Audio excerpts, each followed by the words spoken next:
attracted you to building a career in academic public health? It was sort of an accident. I was doing my, I should press the button, right? I was doing my PhD and I was working with HIV positive meth users in San Diego. And I realized that one of the reasons their lives sucked so much was the way that doctors and nurses and public health people and law enforcement treated them. And the best way to sort of change the way they treated them was to start at the source, which is their education. So I decided I should teach in public health or a pre-med program or something so that I could actually change them early. And that was, and shockingly, they let me do that. So interesting. So how do you collaborate public health with other health-related fields like medicine, nursing, and pharmaceutical sciences to create better impact? Well, one of the things that I think a lot of people don't think about around public health is that none of it works without public health. You can't do medicine, you can't do nursing, you can't do pharmacy without public health creating infrastructure to get things done, whether it is they're using our data or they're using our infrastructure, our data, the stuff we've taught, the actual policies that we've created or studied. So everything, we really are, public health is the linkage between all these other things. So when I'm teaching undergrads, which is what I mostly do, we're preparing them to work in all those different places, whether it's public health or they're pre-nursing or pre-med or pre-pharmacy. So it really is the underpinning of everything. You're always about the students. Yes. What advice would you give to an incoming student who's just starting their public health journey? So if they'll get a lot of stuff in their classroom, and that's really important. But one of the things that we don't often do or don't have enough time to do is the actual history of public health, about like how it actually happened and what it makes it work. So I always say that they should read widely about actually why we do what we do now, why things were different before, what are we trying to change now? And because I think it really matters to know why we have policies and why we do what we do before we can actually fix them. So I'm curious, what trends and challenges do you see shaping the future of the public health workforce? Well, it's hard not to be somewhat pessimistic about some of the things in the world, but we are existing in an enormous amount of change, environmental change that is going to lead to huge amounts of population migrations, but also increased amounts of natural disasters caused by weather, and new sort of infections. And one of the things that we have to deal with is this rapid change is going to mean that we have to do a lot of things differently.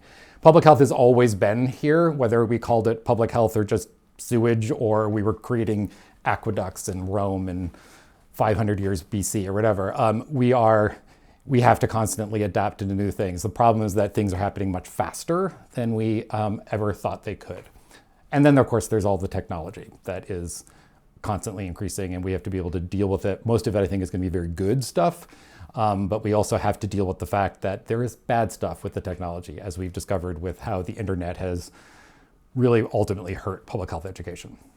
So, nice office, by the way. Thank you. So tell me about the art behind you.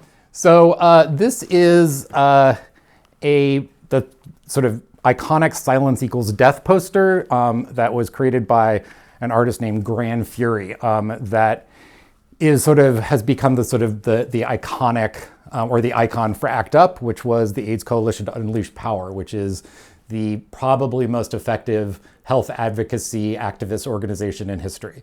And that poster actually showed up all over New York City before ACT UP was formed. And it was ultimately to say that if we are silent about HIV and AIDS, people will die.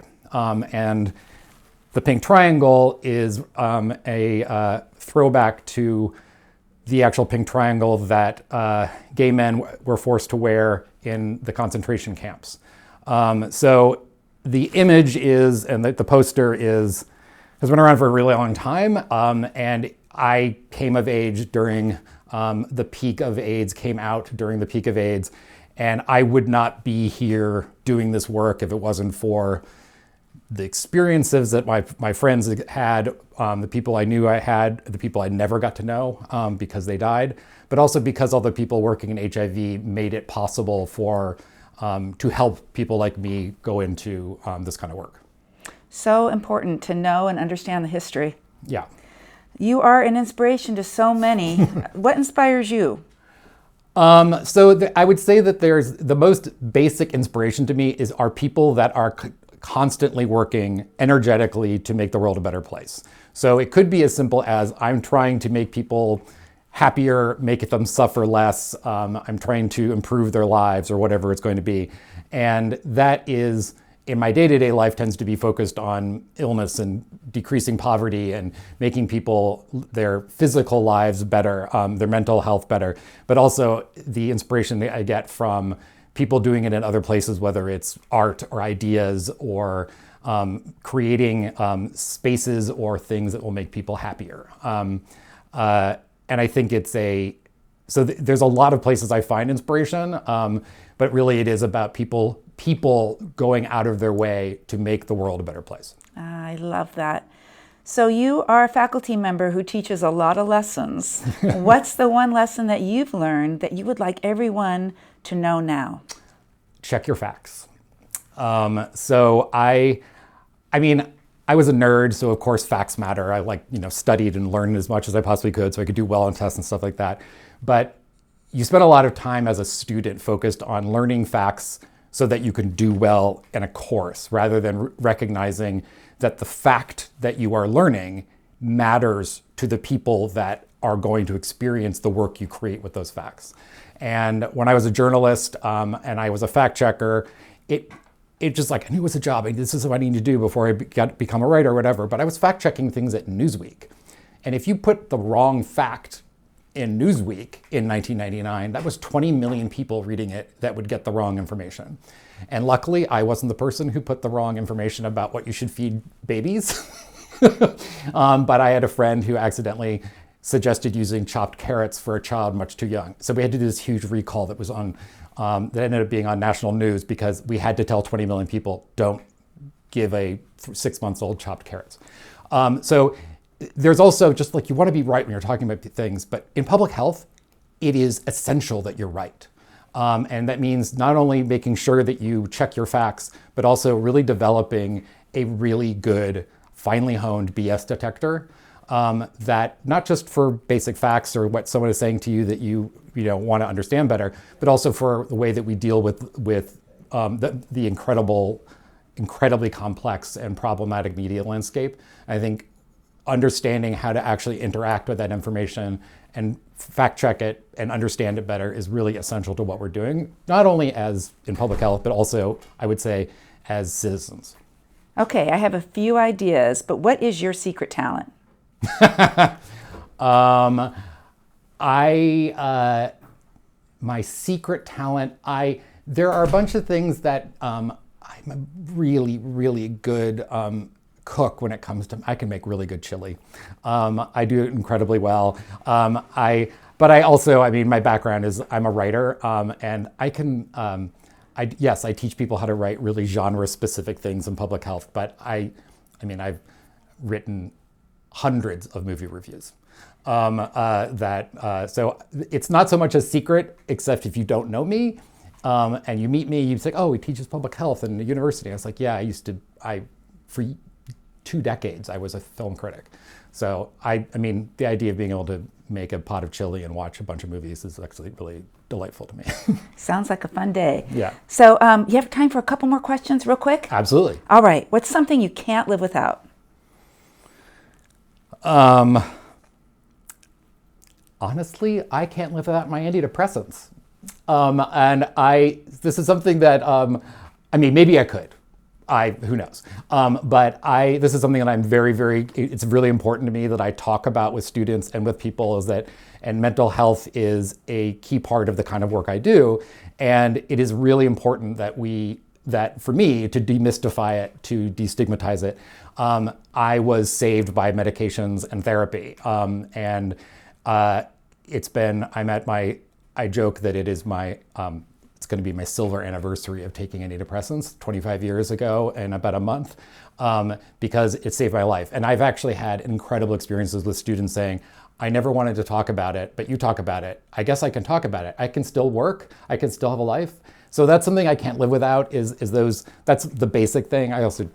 Honestly, I also can't live without people being kind. So, and they go hand in hand, honestly. I'm a much nicer person and kinder person because I'm on antidepressants. Well, you just gave us another reason for you being such an inspiring faculty member. So what is your favorite movie? So I realized that when I've said this out loud, it's kind of odd. So my favorite movie, truly, is Ferris Bueller's Day Off. And then I occasionally would say, but actually, maybe that's not, I shouldn't say that. And I said, my favorite movie is The Talented Mr. Ripley, which is also a really great movie. They're both about con artists, which is a little weird. But both of them, I saw Ferris Bueller's Day Off in the theater when I was 14 years old. I'd never laughed so hard in my entire life. And the amount of joy that I get from the pure happiness and excitement and love of life that particularly Ferris has, but also it's such an incredible satire, and it's so funny. But I could go, there's so many movies, but honestly, it really is. I was 14, I laughed so hard. It will always be my favorite movie. Oh, I love that. You've been incredibly generous with your time. Final question, okay? Yeah. What's the one thing on your professional bucket list that you're really hoping to accomplish soon? Write and publish a book. And I'm working on a couple. I don't know when that will happen. Finally, I'm working on a textbook for AIDS Fundamentals, which is the big survey class that we co-teach with BioSci, and because it really needs to be updated. And I've been working on a weird hybrid history of medicine, cultural criticism, anthropology memoir thing about medications like antidepressants. That has been great fun to finally work on, but getting books out is the next thing I need to do. Well, thanks for sharing your lunchtime. Thank you for having me. It was great to talk to you.